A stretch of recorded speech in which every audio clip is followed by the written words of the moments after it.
മകളെ എക്സാമിന് വേണ്ടിയിട്ട് ഒരുപാട് പേര് ഡിമാൻഡ് ചെയ്ത ഒരു വീഡിയോ ആയിരുന്നു. ഷോർട്ട് ഫോംസ് എല്ലാം കൂടി ഒരുമിച്ച് ഒരു വീഡിയോയിൽ തരുമോ എന്നുള്ളത്. ആ വീഡിയോയുമായിട്ട് ഞാൻ എത്തിയിരിക്കുകയാണ്. നമുക്ക് സുവോളജിയിൽ ഡിസ്കസ് ചെയ്യുന്ന എല്ലാ ഷോർട്ട് ഫോംസും അതിന്റെ ഫുൾ ഫോംസും ഇവിടെ നമ്മൾ ഡിസ്കസ് ചെയ്യാൻ പോവുകയാണ്. മെജോറിറ്റി ക്വസ്റ്റ്യൻ പേപ്പറിൽ കണ്ടിട്ടുള്ള അല്ലെങ്കിൽ ചോദിക്കാൻ സാധ്യതയുള്ള ഷോർട്ട് ഫോംസ് എല്ലാം ഞാൻ ഇതിനകത്ത് ഇൻക്ലൂഡ് ചെയ്തിട്ടുണ്ട്. സോ നമുക്ക് വേഗം ഓരോന്നായിട്ട് നോക്കാം. ഫസ്റ്റ് നോക്കാം RCH പ്രോഗ്രാം.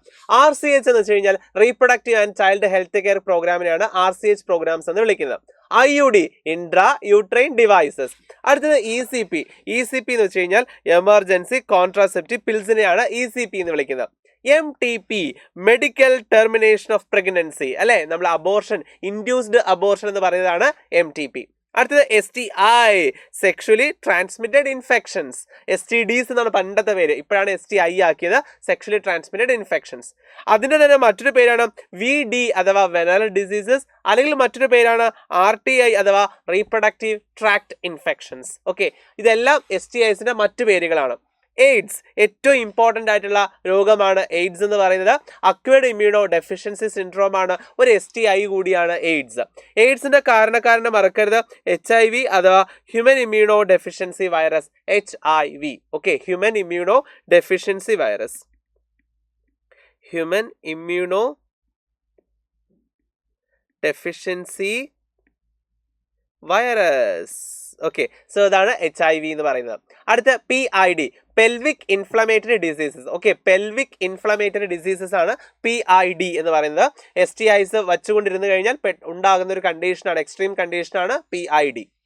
അടുത്തത് ART അസിസ്റ്റഡ് റീപ്രൊഡക്റ്റീവ് ടെക്നോളജീസ്. അതിനകത്ത് വരുന്നതാണ് IVF in vitro fertilisation, fertilisation outside the body. Then next is embryo transfer.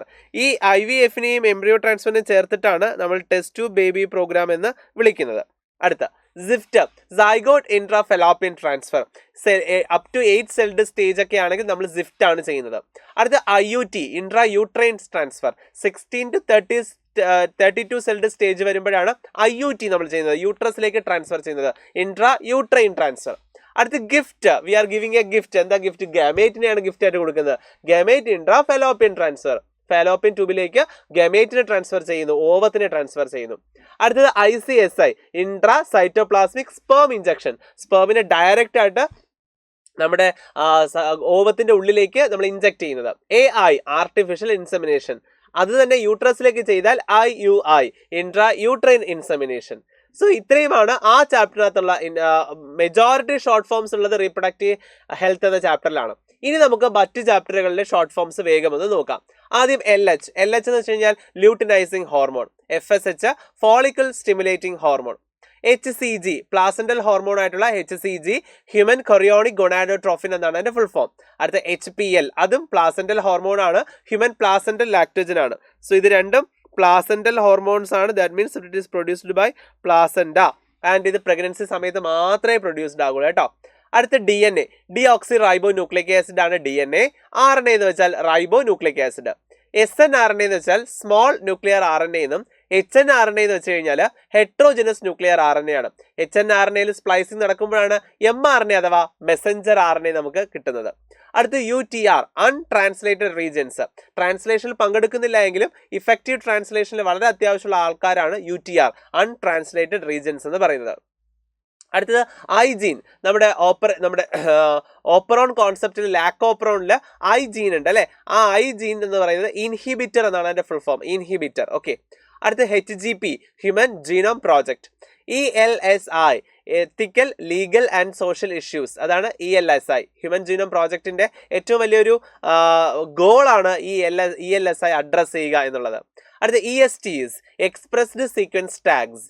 Back എന്ന് വെച്ച് കഴിഞ്ഞാൽ ബാക്ടീരിയൽ ആർട്ടിഫിഷ്യൽ ക്രോമസോം ആണ്. യക് എന്ന് വെച്ച് കഴിഞ്ഞാൽ ഈസ്റ്റ് ആർട്ടിഫിഷ്യൽ ക്രോമസോം ആണ്.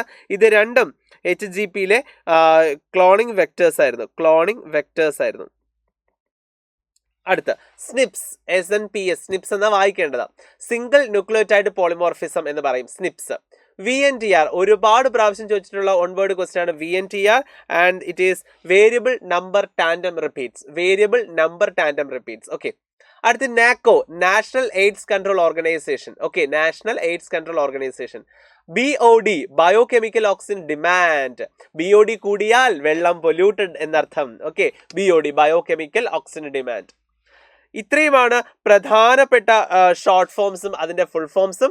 അപ്പോൾ ഏകദേശം കുറേ ഷോർട്ട് ഫോംസും ഫുൾ ഫോംസും ആയിട്ടുണ്ട് അല്ലേ. അപ്പൊ ഇത്രയെങ്കിലും പഠിച്ചിട്ട് വേണം നിങ്ങൾ എക്സാമിന് പോകേണ്ടത്.